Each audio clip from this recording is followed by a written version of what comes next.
Restaurant ஸ்டைலில் French fries குயிக்காக crispy and டேங்கியான fries எப்படி செய்கிறதுன்னு பார்த்துடலாமா? அதுக்கு முன்னாடி குக்கிங் சேனலை சப்ஸ்கிரைப் பண்ணிக்கோங்க. இன்னைக்கு 3 பொட்டேட்டோஸ் எடுத்திருக்கேன்.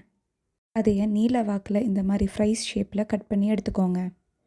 கட் பண்ண பொட்டேட்டோஸ் கலர் சேஞ்ச் ஆகாமல் இருக்கிறதுக்கு ஒரு பவுலில் தண்ணி பிடிச்சி அதில் கட் பண்ண பொட்டேட்டோஸ் எல்லாம் சும்மா போட்டு வச்சுருங்க.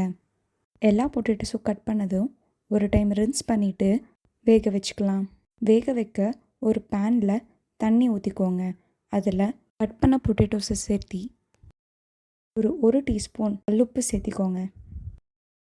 கூட கொஞ்சம் வினிகர் இது சேர்த்தி ஒரு 5 minutes பாயில் பண்ணி எடுத்துக்கலாம். பொட்டேட்டோஸ் ஹாஃப் பாயில் ஆனதும் டவல் ஆர் பேப்பர் வச்சு நல்லா ட்ரை பண்ணி எடுத்துக்கோங்க.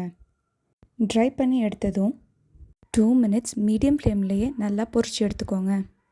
பொட்டேட்டோஸ் கலர் சேஞ்ச் ஆகணும்னு இல்லை, எட்ஜஸ்லாம் நல்லா கிறிஸ்பியாக இந்த மாதிரி ஒயிட் கலரில் இருந்தாலும் பரவாயில்ல. இதை தனியாக எடுத்து ஆற வச்சுக்கோங்க.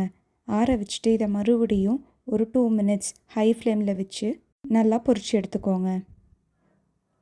இந்த மாதிரி கோல்டன் ப்ரௌன் வந்ததும் பவுலுக்கு ட்ரான்ஸ்ஃபர் பண்ணிக்கோங்க.